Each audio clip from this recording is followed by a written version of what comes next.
Hey, welcome to ICT.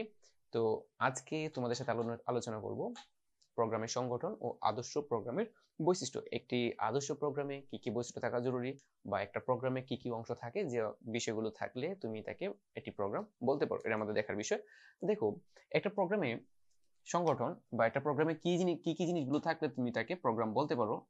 এক, ওই প্রোগ্রামে ইনপুট থাকতে হবে, অবশ্যই ইনপুট থাকতে হবে। দুই, প্রসেস। তিন, আউটপুট। এটি হলো একটা প্রোগ্রামের বা তিনটি অংশ যদি থাকে তবেই তুমি তাকে প্রোগ্রাম বলবে। যেমন আমি যদি তোমাকে লিখে দেখাই যে ইনপুট, ইউজারের কাছ থেকে দুটি ইনপুট নিব, ইনপুট এ বি, তারপর তুমি কি করলো, যোগ করবা সাম ইকুয়াল টু কি এ প্লাস বি, তারপর কি বললো যে প্রিন্ট সাম। এই যে মানে আমি জাস্ট দুটি সংখ্যার যোগফল নির্ণয় করার জন্য যে বিষয়গুলো লিখলাম এখানে দেখো, ইনপুট, প্রসেস, আউটপুট। এটাকে বলো ইনপুট, এটা হচ্ছে প্রসেস, এটা আউটপুট। এই তিনটা অংশ অবশ্যই থাকতে হবে, ঠিক আছে? তো দেখো, এই ছিল তোমার প্রোগ্রামের সংগঠন। ক্লিয়ার? এখন প্রশ্ন হলো, একটা আদর্শ প্রোগ্রামের বৈশিষ্ট্য কি? তাহলে প্রোগ্রামের সংগঠন ভালো কথা, কিন্তু আদর্শ প্রোগ্রাম কাকে বলবো আমরা? যেমন আমরা সবাই মানুষ, তুমি কি আদর্শ মানুষ বা ভালো মানুষ সবাইকে বলতে পারি? না। আইডল কি সবাই হতে পারে? অবশ্যই না। দেখো, একটা আদর্শ প্রোগ্রামের ক্ষেত্রে কয়েকটা ব্যতিক্রম বৈশিষ্ট্য থাকা জরুরি। যেমন এখানে কি কি লাগবে? আদর্শ প্রোগ্রামের জন্য ইনপুট, প্রসেস, আউটপুট তো থাকবেই, তাছাড়া এখানে দুইটা পর্ব অতিরিক্ত যুক্ত হবে এটার জন্য। তাহলে এই তুমি যে প্রোগ্রামটা লিখতেছো এই প্রোগ্রামে একটা পরিচয় পর্ব থাকবে। প্রোগ্রামের পরিচয় কি বা প্রোগ্রামটি যোগের না বিয়োগের এটা তুমি প্রথমে উল্লেখ করে দিলা। তুমি এখানে লিখে দিলা এ প্রোগ্রাম অফ সাম, ঠিক আছে, অথবা সাম অফ টু নাম্বারস। তো এই যে বিষয়টা তুমি লিখলা এটা হলো প্রোগ্রামের পরিচয় পর্ব। তারপর বর্ণনা থাকবে। এখন বর্ণনা কি থাকবে? বর্ণনা বলতে তুমি প্রত্যেকটাকে ডিফাইন করে দিলা। যেমন এখানে তুমি লিখে দিলা যে, হ্যাঁ, একটা কমেন্টস লিখে দিলা যে ইউজড ফর সাম,